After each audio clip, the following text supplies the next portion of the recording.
India series নিয়ে unfortunately আমার কাছে কোনো নিউজ নাই। আমি আলোচনা করছি বিসিসি এর সাথে, বিসিবি মেইলসের এক্সচেঞ্জ হচ্ছে। আমরা চেষ্টা করছি যে সব দিক থেকে আমি আশা করি তারা আসবেন। এটা আসলে বাংলাদেশের ইন্ডিয়া সিরিজ যখন হয়, the excitement is in different level, I'm sure, from the journalists, from fans, cricketers, everyone, and I'm very hopeful that they'll come. Bangladesh is an extremely safe country, and I'm very hopeful. আমি আশাবাদী যে ওনারা আসবেন। Liton Das will be the white ball captain, and Shanto will continue as red ball captain. The vice captain of the white ball will be Tohid Hridoy, and the vice captain of red ball remains as it is. এটা বলার সাথে সাথে এটা বলাটা খুবই জরুরি, Miraj was an exceptionally successful captain. আপনি যদি লাস্ট 5টা সিরিজ যদি দেখেন, 4টা সিরিজ সে জিতেছে, he has done well.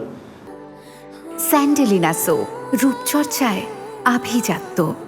But I have always believed Miraj as a cricketer for Bangladesh is more important than anything. Probably Miraj কে আমরা যেভাবে অভ্যস্ত দেখতে অ্যাজ আ পারফর্মার, প্রবলি ওই লেভেলে আমরা ওকে দেখছি না। এটা বলছি না যে সে পারফর্ম করছে না, বাট যা লেভেল অফ যেটাতে আমরা অভ্যস্ত, প্রবলি ওই জায়গায় আমরা দেখছি না এখন। Specially with his batting, I think he is still doing the bowling part quite well.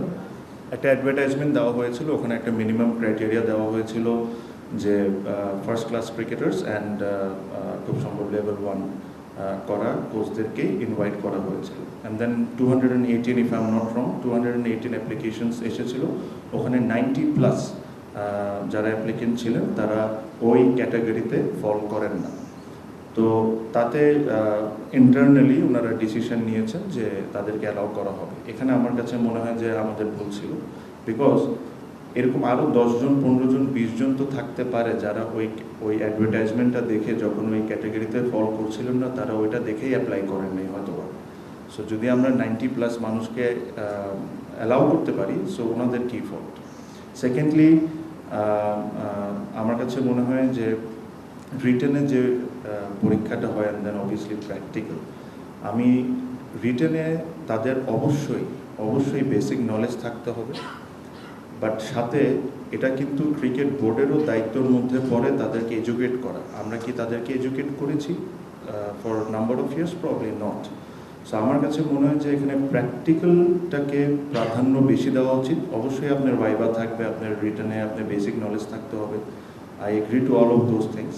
So এখন যে নতুন করে যে অ্যাডভার্টাইজমেন্ট ছেড়ে দেওয়া হয়েছে, and then everybody is we are asking everybody to reapply, এখানে যে সিস্টেমে করা হবে, এখানে আগে রিটেন আর প্র্যাকটিক্যাল করে দেওয়ার পর একটা রেজাল্ট দেওয়া হবে। রেজাল্ট দেওয়ার পর এখানে যারা পাস করবে তাদেরকে ভাইবার জন্য ডাকা হবে। আর আমি একটা জিনিস আপনাদের মাধ্যমে একদম স্পষ্ট করে দিতে চাই, আর আমি এটা ক্রিকেট বোর্ডেও বলেছি, এই বিষয়ে আমি বা আমার ক্রিকেট বোর্ডের কেউ কোনো ধরনের কোনো রিকোয়েস্ট অ্যাকসেপ্ট করা হবে না।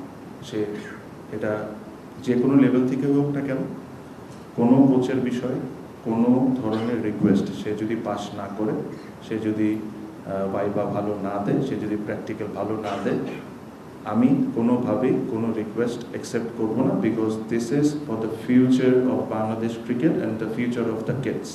এই জায়গায় দের ইজ নো স্যাক্রিফাইসেস।